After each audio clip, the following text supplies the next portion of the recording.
Hello, welcome back to my YouTube channel. എല്ലാവരും സുഖമായിട്ടിരിക്കുകയെന്ന് ഞാൻ വിചാരിക്കുന്നു. ഞങ്ങളിത് ഇവിടെ പെട്ടിയും ബാഗൊക്കെ പാക്ക് ചെയ്ത് റെഡി ആയിട്ടിരിക്കുകയാണ്. നമ്മളൊരു ട്രിപ്പ് പോവാണ് കേട്ടോ. ടാക്സി വെയിറ്റ് ചെയ്യണ നേരം കൊണ്ട് ഞങ്ങൾ ഇൻസ്റ്റാക്സിലൊരു ഫോട്ടോ ഒക്കെ എടുത്തു. ട്രിപ്പിൻ്റെ ഒരു ഓർമ്മയ്ക്ക് വേണ്ടിയിട്ട് എടുത്തു വെക്കാനാണ്. അങ്ങനെ 15 മിനിറ്റിന് ശേഷം ടാക്സി എത്തിയിട്ടുണ്ട്. ഞങ്ങൾ പോകുന്നത് ബംഗളൂരു കെമ്പഗോഡ ഇൻ്റർനാഷണൽ എയർപോർട്ടിലേക്കാണ് കേട്ടോ. ഒരാഴ്ച മുന്നേ തന്നെ എയർപോർട്ട് ടാക്സിയൊക്കെ ബുക്ക് ചെയ്തിട്ടുണ്ടായിരുന്നു.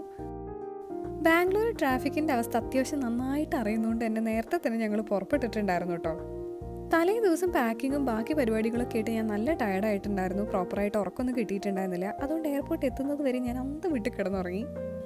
അങ്ങനെ ദേ നമ്മൾ എയർപോർട്ട് എത്തി. ഇത് ടെർമിനൽ 2 ആണ് കേട്ടോ. ടെർമിനൽ 2ഉം ടെർമിനൽ 1ഉം തമ്മിൽ അത്യാവശ്യം കുറച്ച് ദൂരമൊക്കെ ഉണ്ട്. വാക്കബിൾ ഡിസ്റ്റൻസ് അല്ല. പക്ഷേ ഇവിടെ ഷട്ടിൽ ബസ്സസ് ഒക്കെ അവൈലബിൾ ആണേ. കുറേ ആൾക്കാർ ടെർമിനൽ 2ൻ്റെ ഫോട്ടോസൊക്കെ ഇട്ടിട്ട് ഞാൻ കണ്ടിട്ടുണ്ട്. അപ്പോഴൊക്കെ എനിക്ക് നേരിട്ട് ഇവിടെ വന്ന് കാണുന്നത് നല്ല ആഗ്രഹം ഉണ്ടായിരുന്നു. നല്ല ഭംഗിയാണ് എല്ലാം കാണാനായിട്ട്. ഇപ്പോൾ അടുത്ത 3-4 മാസം മുന്നേ ഞാൻ ട്രിവാൻഡ്രം ഒന്ന് പോയിട്ടുണ്ടായിരുന്നു. അത് പക്ഷേ ടെർമിനൽ 1 എന്നാണ് കേട്ടോ ഞാൻ പോയിട്ടുണ്ടായിരുന്നത്. ഇപ്പോൾ ഈ ഒരു ട്രിപ്പ് പോകുന്നതുകൊണ്ട് എനിക്ക് ടെർമിനൽ 2-ൽ വരാൻ പറ്റി. അതിൽ ഞാൻ ഭയങ്കര ഹാപ്പിയാണ്. മെയിൻ എൻട്രൻസിലെ ടിക്കറ്റ്സ് ഒക്കെ കാണിച്ചതിന് ശേഷം ഉള്ളിലേക്ക് കയറി. ഉള്ളിലേക്ക് കയറിയതും ഒറ്റ നോട്ടത്തിൽ എനിക്ക് വാവ് എന്നാണ് കേട്ടോ തോന്നിയത്. നല്ല ഭംഗിയുണ്ടായിരുന്നു കാണാനായിട്ട്. എല്ലാതും നല്ല അടിപൊളിയായിട്ട് തന്നെ അവർ മെയിൻറ്റെയിൻ ചെയ്തിട്ടുണ്ട്. ഇതൊക്കെ ശരിക്കുള്ള ചെടികളാണ്. ഈ ചെടികൾ ഇവിടുത്തെ ഭംഗി ശരിക്കും നല്ലോണം കൂട്ടിയിട്ടുണ്ട്. കുറച്ച് നേരമൊക്കെ അത് നോക്കിയിരുന്നിട്ട് മെല്ലെ ചെക്ക് ഇൻ ചെയ്യാൻ വേണ്ടിയിട്ട് പോയി. ചെക്കിനും ബാക്കി പ്രൊസീജിയേഴ്സൊക്കെ കഴിഞ്ഞാൽ ഫ്ലൈറ്റിൽ എത്തുന്നത് ഒരു ടെൻഷൻ തന്നെയാണ് അല്ലേ. ലഗേജസിൻ്റെ വെയിറ്റ് ഒക്കെ പിന്നെ ഓൾറെഡി വീട്ടിൽ നിന്ന് നോക്കിയതുകൊണ്ട് ആ ഒരു ടെൻഷൻ ഉണ്ടായിരുന്നില്ല. ഇനി അടുത്ത സ്ട്രെസ്ഡ് ആയിട്ടുള്ള പരിപാടിയാണ് എമിഗ്രേഷനും സെക്യൂരിറ്റി ചെക്കും. ഇവിടെ ഫോട്ടോസും വീഡിയോസും ഒന്നും എടുക്കാൻ പാടില്ല കേട്ടോ. വളരെ കെയർഫുള്ളായിട്ട് എല്ലാ കാര്യങ്ങളും പ്രോപ്പറായിട്ട് പാക്ക് ചെയ്തിട്ട് പോലും എൻ്റെ ബാഗ് സെക്യൂരിറ്റി ചെക്കിൽ പിടിച്ചു വെച്ചിട്ടുണ്ടായിരുന്നു. ഇൻസ്റ്റാക്സ് അതിൻ്റെ ഉള്ളിൽ ഇരിക്കണോണ്ടാണോ എന്ന് എനിക്ക് ചെറിയൊരു സംശയം ഉണ്ടായിരുന്നു. പിന്നെ എന്താണെന്ന് അറിയാൻ വേണ്ടിയിട്ട് അവരുടെ അടുത്തേക്ക് ചെന്നപ്പോൾ അവരൊന്നുമില്ല എന്ന് പറഞ്ഞിട്ട് തിരിച്ച് ബാഗ് എൻ്റെ കയ്യിൽ തന്നെ തന്നു. ഇനി പുറത്ത് വലിച്ചിട്ട സാധനങ്ങൾ തിരിച്ച് ബാഗിൻ്റെ ഉള്ളിൽ വെച്ചിട്ട് ഒരു 3-4 പ്രാവശ്യം ചെക്ക് ചെയ്താലേ എനിക്ക് സമാധാനം വരുള്ളൂ. അങ്ങനെ സാധനങ്ങളൊക്കെ പെറുക്കി തിരിച്ചെടുത്തു വെച്ചതിന് ശേഷം അവിടുത്തെ കാഴ്ചകളൊക്കെ കുറച്ചു നേരം കൂടി കണ്ടിട്ടിരുന്നു.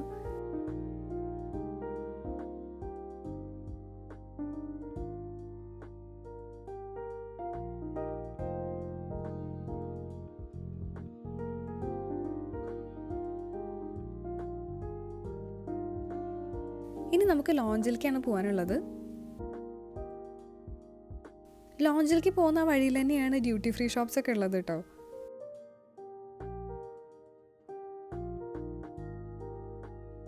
ഒറ്റ നോട്ടത്തിൽ കണ്ടു കഴിഞ്ഞിട്ടുണ്ടെങ്കിൽ ഒറിജിനൽ ആണ് എന്ന് തോന്നിപ്പിക്കുന്ന പോലെ ഒരു ആനേനെയൊക്കെ അവിടെ അവർ വെച്ചിട്ടുണ്ട് കേട്ടോ.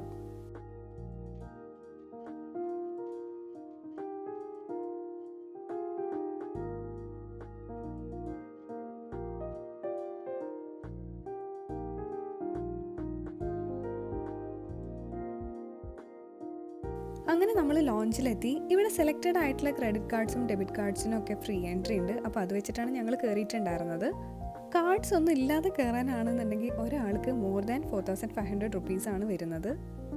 ആദ്യം തന്നെ ഫുഡ് കഴിക്കാനാണ് പോയത്. ഇവിടെ വെറൈറ്റി ആയിട്ട് ഫുഡ് ഐറ്റംസ് കിട്ടും കേട്ടോ. നമുക്ക് ഏത് വേണമെന്നുണ്ടെങ്കിലും എടുത്ത് കഴിക്കാൻ പറ്റും. പിന്നെ ഇവിടുത്തെ ലോഞ്ച് സർവീസൊക്കെ ഫ്രീ ആണ്. എയർപോർട്ടിൽ വരുമ്പോൾ എനിക്ക് ഭയങ്കര എക്സൈറ്റഡ് ആയിട്ടുള്ളൊരു കാര്യമാണ് കേട്ടോ ഈ ലോഞ്ച് സർവീസ് യൂസ് ചെയ്യുക എന്നുള്ളത്. ഫ്ലൈറ്റ് ടൈമിന് എന്തായാലും അത്യാവശ്യം സമയമുണ്ട്. അപ്പോൾ മെല്ലെ ഫുഡൊക്കെ കഴിച്ച് കുറച്ച് നേരം റെസ്റ്റ് ചെയ്യാം.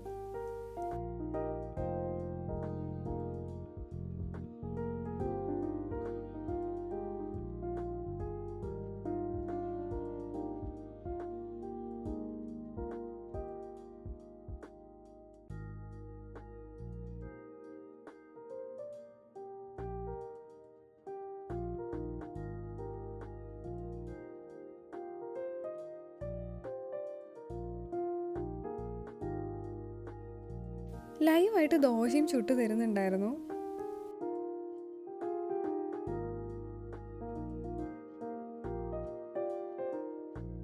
ഞങ്ങൾ വേണ്ട കുറച്ച് സാധനങ്ങളൊക്കെ സെലക്ട് ചെയ്ത് കഴിച്ചിട്ട് പിന്നെ ലോഞ്ചിൽ നിന്ന് മെല്ലെ ഇറങ്ങിട്ടോ.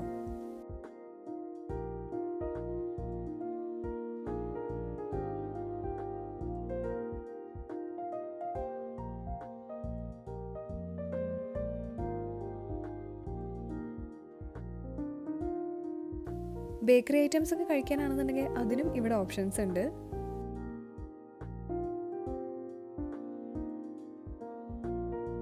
ഗേറ്റ് ഗേറ്റിലേക്ക് കടക്കുന്നതിൻ്റെ തൊട്ട് മുന്നേ ആയിട്ട് ഇൻ്റർനാഷണൽ സിം കാർഡ്സ് ഒക്കെ സെല് ചെയ്യുന്നൊരു കൗണ്ടർ ഉണ്ട് കേട്ടോ. ആക്ച്വലി നമ്മൾ പോകുന്ന സ്ഥലത്ത് നിന്ന് കുറച്ചും കൂടെ ചീപ്പായിട്ട് ഈ സിം കാർഡ്സ് ഒക്കെ കിട്ടും. പക്ഷേ ഇവിടെ നിന്ന് എടുത്തിട്ട് പോവുകയാണെങ്കിൽ നമ്മൾ ഡെസ്റ്റിനേഷൻ എത്തിക്കഴിഞ്ഞിട്ടുണ്ടെന്നുണ്ടെങ്കിൽ അപ്പം തന്നെ ആക്ടിവേറ്റ് ആയി കിട്ടിക്കോളും. ഞങ്ങൾ ഓൺലൈനിൽ ഈ സിം എടുത്തിട്ടുണ്ടായിരുന്നു.